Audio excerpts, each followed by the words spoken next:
Criado no ano 2000, o Dia Mundial do Coração tem o objetivo de alertar as pessoas sobre a importância de manter uma boa saúde no coração. No Brasil, de acordo com o Ministério da Saúde, cerca de 300 mil indivíduos por ano sofrem infarto agudo do miocárdio, que acaba sendo fatal para 30% deles. E o acidente vascular cerebral são as principais causas de morte no mundo, com 17,3 milhões de vidas colhidas por ano. Conversamos com o Dr. Valdir Cardoso, médico cardiologista, que nos explicou a importância dessa data. O Dia Mundial do Coração é um dia dedicado a chamar a atenção da opinião pública mundial para os problemas do coração. Então, quando você tem um dia como esse, você acaba chamando a atenção da mídia, que é a nossa grande aliada na difusão da preocupação que nós, cardiologistas, temos com a preservação da saúde do coração e com a minimizar as doenças que já estejam, porventura, instaladas. As doenças cardiovasculares podem afetar o coração e os vasos sanguíneos, em destaque para a doença arterial coronariana, que envolve dor no peito e um infarto agudo do miocárdio. Por isso, é importante ficar atento aos fatores de risco, sinais ou sintomas precoces. Quanto antes for diagnosticado algum problema, melhor será o tratamento e controle. Nós temos 3 grandes fatores de risco para o coração: pressão alta, hábito de fumar e colesterol elevado. O colesterol elevado é um dos grandes fatores de risco para o coração que dependem também da alimentação, ou, na maioria das pessoas, primordialmente da alimentação. Então, você comer muita carne vermelha, você comer gordura, comer fritura, isso, em exagero, vai fazer com que, na maioria das pessoas, o colesterol aumente. E o colesterol aumentado é um risco para o coração. Estava pretendendo fazer uma cirurgia e precisei fazer o risco cirúrgico.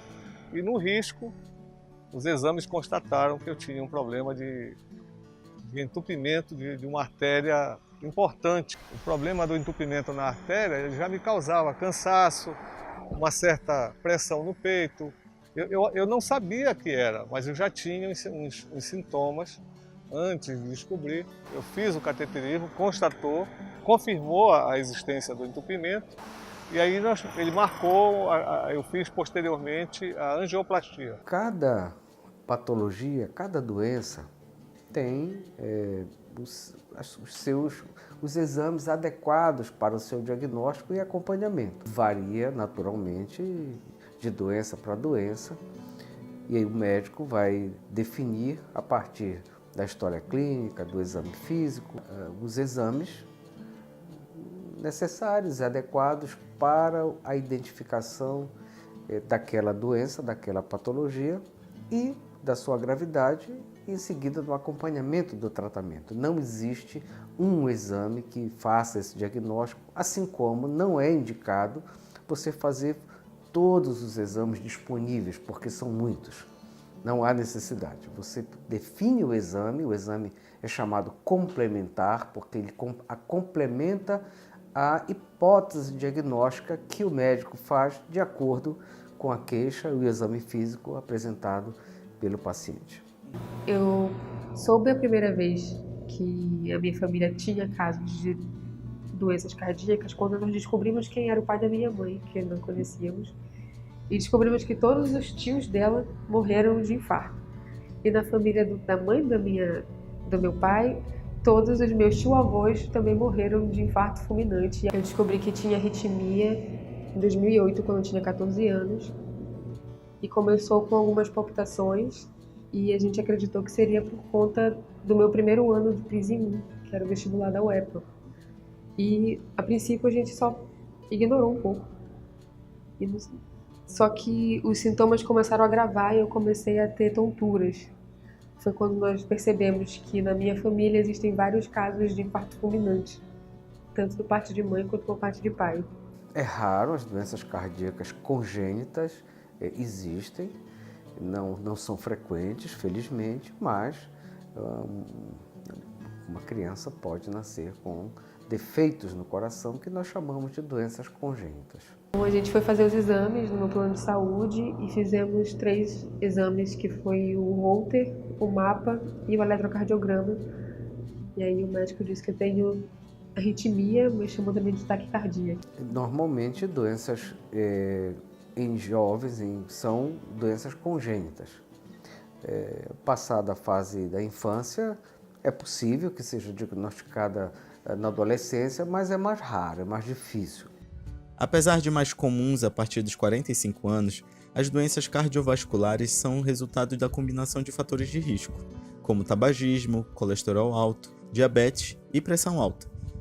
A prevenção deve começar cedo, pois muitas vezes não aparecem sintomas e a detecção da doença é tardia. Já tinha diabetes, sabia que era diabético e já fazia um controle do diabetes, não tão rigoroso, mas fazia. E, segundo o cardiologista me disse, foi esse problema do diabetes que complicou mais a questão cardíaca. A prevenção das doenças do coração não diferencia muito da prevenção das doenças em geral. Toda pessoa, para manter uma boa qualidade de vida e prevenir as doenças, deve ter uma alimentação adequada, uma alimentação saudável. Frutas, verduras, legumes, pouca carne vermelha, pouco açúcar, pouco sal, por exemplo.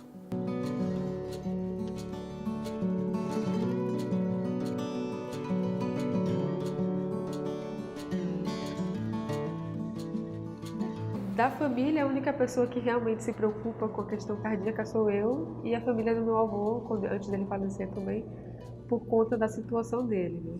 Principalmente em questão de alimentação e atividade física. Cuidar do corpo, exercício físico. No caso do coração, exercício aeróbio, exercício que mexa com grandes grupos musculares. Caminhar, correr, nadar, pedalar.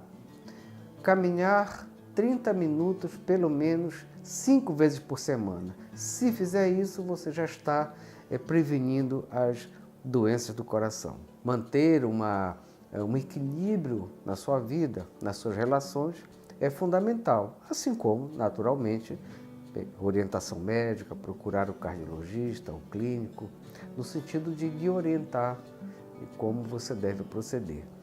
Enfim, evitar o estresse ao máximo. Ter tranquilidade, ter nas suas relações do dia a dia, manter uma atitude positiva diante da vida. Incluindo hábitos saudáveis no seu dia a dia, você mantém a saúde física e mental, melhora a autoestima, ameniza os sintomas da depressão e ansiedade, reduz os riscos de doenças cardíacas e fortalece o organismo, aumentando assim sensivelmente sua qualidade de vida.